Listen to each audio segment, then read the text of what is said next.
comet's really cool because it does have that tail from the sun's radiation blasting it, but it also has a forward-facing tail. The simulation wasn't designed to shock anyone. It wasn't built to challenge assumptions or overturn frameworks. In fact, it began as a routine exercise. One more refinement meant to tidy up lingering uncertainties around 3IATLAS. Feed in the best available data. Run the object forward and backward under known forces. See how sensitive the results are to small changes. The kind of work that usually ends with a shrug and a line that says the results are broadly consistent. Instead, the output created an uncomfortable silence.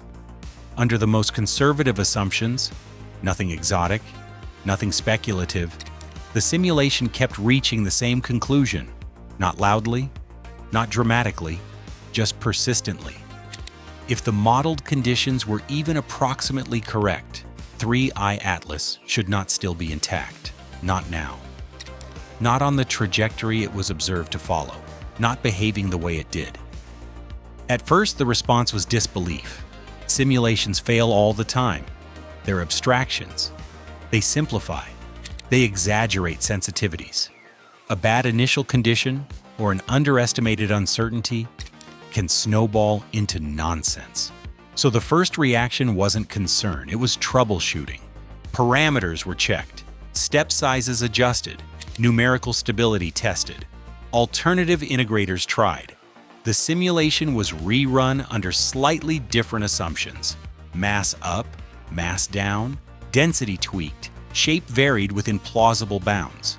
The goal wasn't to prove anything new, just to see whether the result was fragile. It wasn't. Across a wide range of reasonable inputs, the same issue kept surfacing.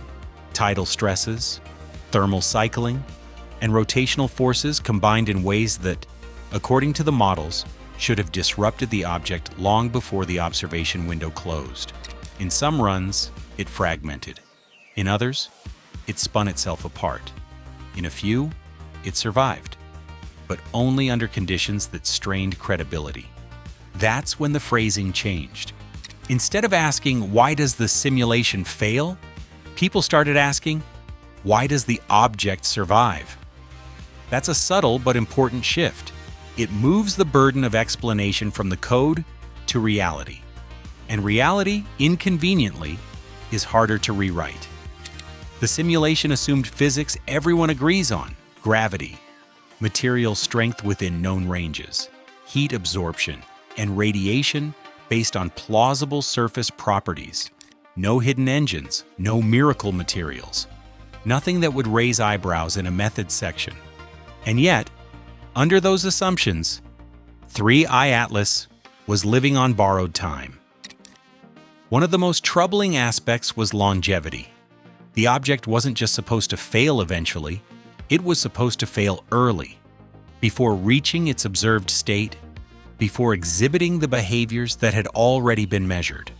The timeline didn't line up. The math said the structure should have degraded faster than it apparently did.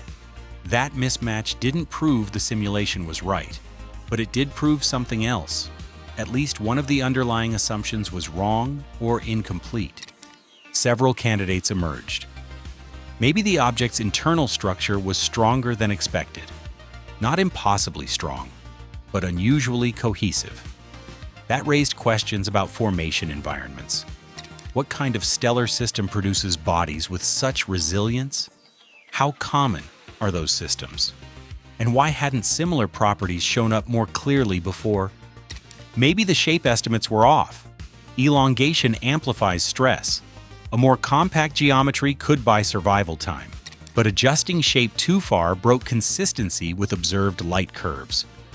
You could save the object structurally, but only by sacrificing agreement elsewhere. Maybe mass estimates were wrong. Heavier objects resist disruption better, but increasing mass had knock-on effects. It altered the response to radiation pressure and non-gravitational forces in ways that clashed with trajectory data. Again, one fix created another problem. Each attempted rescue came with trade-offs. The deeper the analysis went, the clearer the pattern became.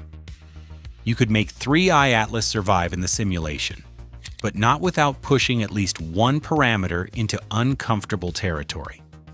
The object had to be denser than expected, or stronger than typical, or shaped just so, or experiencing forces just shy of detection. Individually, none of those tweaks were absurd. Collectively, they felt engineered. That's when the simulation stopped being just a model and started functioning like a stress test, not of the object, but of the assumptions wrapped around it. A particularly unsettling result came from rotational dynamics. If the inferred spin state was even approximately correct, centrifugal forces alone should have imposed limits on structural integrity. Thermal gradients would have added cyclic stress. Over time, cracks should have propagated, weak points should have failed. But there was no clear evidence of catastrophic disruption, no sudden drop in brightness, no fragmentation signature. The object behaved as though it had quietly ignored the physics lesson it was supposed to learn. Some researchers argued that the observational window simply missed the failure. Perhaps 3IATLAS was in the process of coming apart, and the data caught it at an unlucky moment. That explanation was possible, but unsatisfying. The simulation didn't predict marginal survival. It predicted instability well before the observed phase. Others suggested that surface layers could mask internal damage, delaying visible signs. Again plausible. Again insufficient to fully close the gap. What made the situation more uncomfortable was consistency. This wasn't one team's idiosyncratic code producing odd results. Variations of the simulation, run independently, converged on the same tension, different implementations, same headache. No one rushed to publish sensational claims. The language stayed careful. Under standard assumptions, within modeled parameter space, suggests a discrepancy. That restraint mattered. It also made the conclusion harder to dismiss, because no one was saying 3IATLAS violated physics. They were saying it violated expectations. Expectations about material strength, about formation processes, about how interstellar objects should respond to stress, expectations that had never been rigorously tested because, until recently, there was nothing to test them on. Interstellar objects were theoretical abstractions longer than they were data points. Now they're data points, and they're messy ones. The phrase "shouldn't still exist" isn't a declaration, it's a warning sign. It means that when you apply the tools you trust, they give you an answer you don't like. And when you double-check them, they repeat it. At that point, dismissal becomes harder. The simulation didn't demand exotic explanations. It didn't whisper about new physics. It did something more subtle and more threatening to comfort. It suggested that the simplest story might be incomplete. Maybe interstellar objects are not just scaled-up debris. Maybe some are monolithic, in ways solar system bodies rarely are. Maybe their histories, violent ejections, extreme environments, produce properties that standard models smooth over.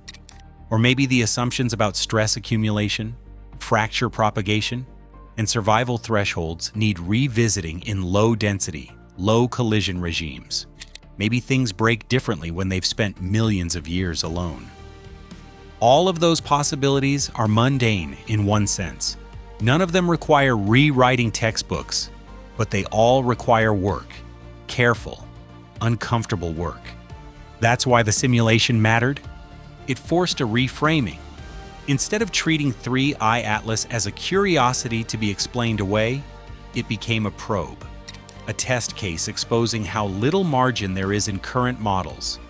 It showed how quickly reasonable assumptions pile up into unreasonable certainty. By the time the results circulated more widely, the reaction was muted but serious. No panic, no rush. Just a shared recognition that something wasn't lining up cleanly. Some researchers leaned back toward skepticism. Simulations, they reminded everyone, are only as good as their inputs. Future data could resolve the tension. Better constraints could soften the conclusion. Others countered that this was exactly the point. The inputs were reasonable. The physics was conservative. And yet the result persisted. The disagreement wasn't about whether the simulation was right. It was about what it revealed. And what it revealed was discomfort. 3IATLAS didn't explode. It didn't disintegrate on cue. It didn't cooperate with expectations. It existed, quietly, stubbornly, where some models said it shouldn't. That doesn't mean the universe is broken. It means the picture we're using might be missing a piece. The most unsettling outcomes in science aren't the ones that contradict everything. They're the ones that almost fit, close enough to seem safe, far enough to demand attention. This simulation landed squarely in that space. It didn't tell scientists what 3IATLAS is. It told them that whatever it is, it's harder to kill than expected. And when reality survives where theory predicts failure, the responsible response isn't to insist harder. It's to ask what you've underestimated.